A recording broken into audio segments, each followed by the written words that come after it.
Who was the greatest links player to ever walk the earth? Tiger Woods, Jack Nicklaus. Think again. There's a man who won 5 British Opens, who chipped in the most famous shot in golf history, who nearly won a major at age 59. His name is Tom Watson, and if you don't know his story, you're about to discover one of the most dominant careers in golf history.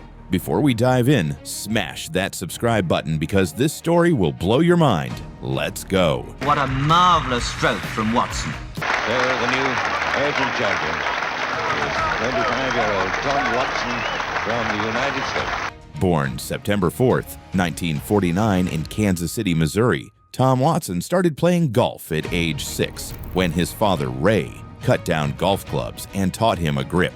But here's where it gets interesting. At 14 years old, Watson won the Kansas City Men's Match Play Championship, competing against grown men. Most kids at 14 are playing video games. Watson was destroying adults in competitive golf. But wait, it gets better. A year later, his mother got a phone call. "Tommy, would you like to play with Arnold Palmer?" The next year, Jack Nicklaus came calling. Think about that. At 15 and 16 years old, Watson was playing exhibitions with the 2 greatest golfers in the world. Watson said, "The reason this KC match play was my favorite victory was the fact that playing with these icons gave me the dream of someday becoming a professional golfer." Question: when was the last time you saw a teenager competing with legends? Drop a comment if you know someone with that level of confidence. But here's the controversial part. Watson almost didn't make it. Watson attended Stanford University, graduated with a degree in psychology in 1971, and joined the PGA Tour that same year. But success didn't come easy. At the 1974 U.S. Open at Winged Foot, Watson took a 1-stroke lead into the final round, only to shoot 79 and drop to 5th place. Then in 1975 at Medina, he led after 36 holes and collapsed again. People started calling him a choker. The media said he couldn't handle pressure. Watson once said, "I learned how to win by losing and not liking it." For our older viewers watching, you remember those days when athletes actually admitted their failures and grew from them. That's character. But Watson did something smart. He teamed up with Byron Nelson, who became his teacher and mentor. Nelson showed him not just golf technique, but what kind of man to be. Watson said about Byron, "More than trying to help me with my golf swing, he showed me what kind of man he was. He was probably the best ball striker ever in the game." Here's the question. When's the last time you sought out a mentor instead of just watching YouTube? Real growth requires real guidance.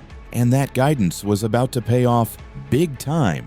In 1975 at Carnoustie, Scotland, Watson holed a 20-footer for birdie on the 72nd hole to get into a playoff with Jack Newton, winning by 1 stroke in the 18-hole playoff, his first major championship. The choker label was gone. But that was just the beginning. Watson's 8 major wins include 5 Open championships, the most iconic being victories in 1975, 1977, 1980, 1982, and 1983. 5 British Opens. Champion of the year for the 3rd time, it confirmed him as the world #1. In the space of just 8 years, Watson had won 5 Open titles. That makes him one of the greatest links players of all time. But here's what makes Watson's career controversial. From 1978 to 1982, Watson was ranked the #1 player in the world for 5 consecutive years. Some people say Jack Nicklaus was the best of that era. But Watson was #1.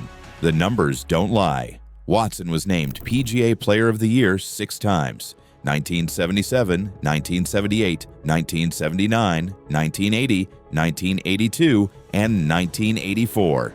He won the Varden Trophy 3 straight years, 1977, 1978, 1979, for lowest scoring average, and led the PGA Tour money list 5 times. For those who followed golf for decades, you know how rare that level of dominance is. Watson wasn't just winning, he was destroying the competition. And then came the moment that defined his career, Turnberry, Scotland, the British Open.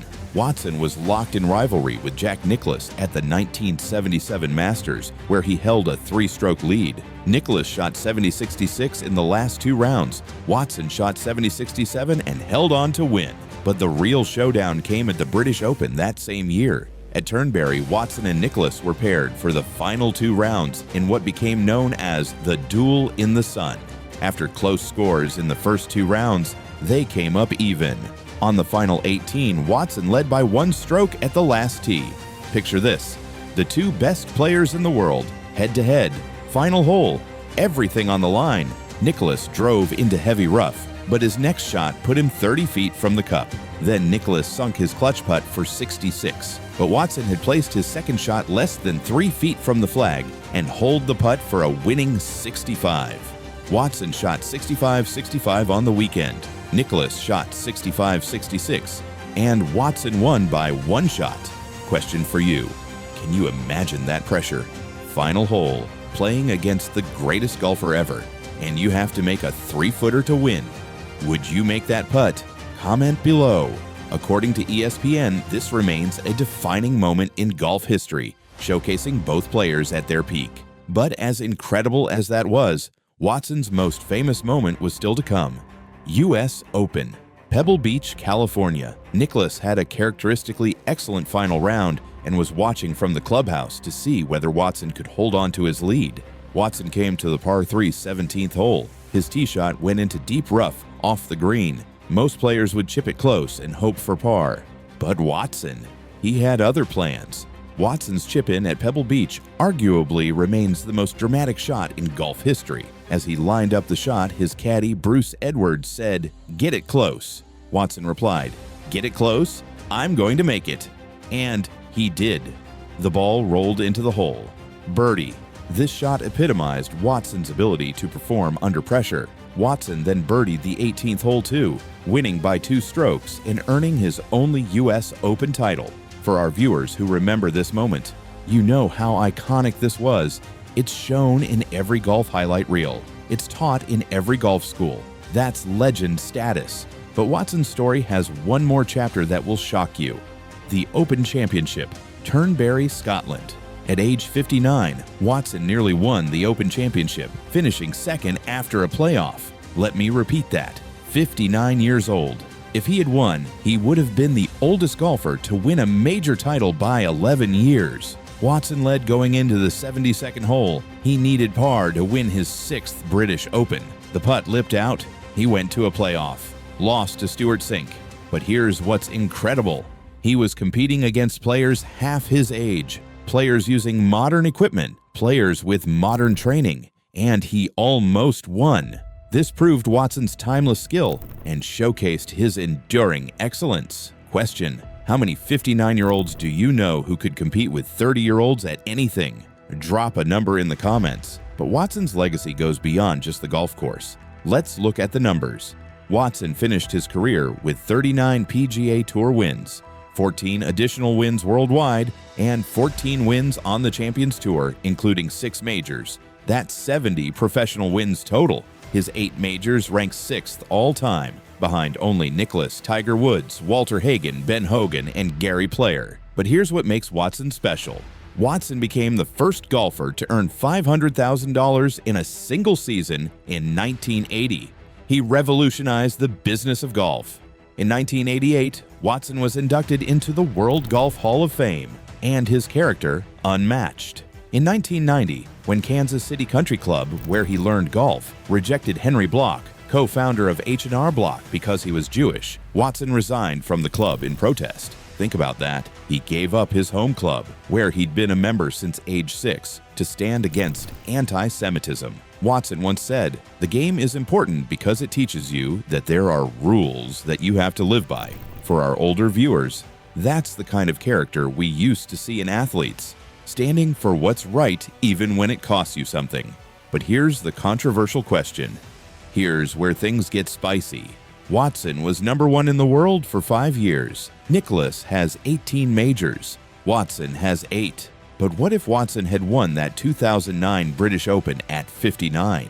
Would the conversation change? What if he'd won those early U.S. Opens he led? He'd have 10 to 11 majors. Watson's dominance during the late 1970s and early 1980s was arguably as complete as anyone's ever been. He beat Nicklaus head-to-head in majors multiple times. His 5 Open Championship victories make him one of the greatest links players of all time. Some say the greatest. The question: if Watson is the best links player ever, and links golf is the purest form of golf, doesn't that make him the best golfer ever? Comment your thoughts. So how good was Tom Watson actually? 8 majors, 70 professional wins, 6-time Player of the Year, #1 in the world for 5 years, greatest links player ever, nearly won a major at 59. But more than that, he had character. He stood for what was right. He learned from failure. He respected the game. What do you think? Is Watson underrated? Should he be in the GOAT conversation with Jack and Tiger? Let us know in the comments. If you enjoyed this deep dive, smash that subscribe button, hit the bell, and share this with golf fans who don't know Watson's story. We've got more incredible golf content coming. See you in the next one, but make sure to watch my other videos and stay active, stay hard.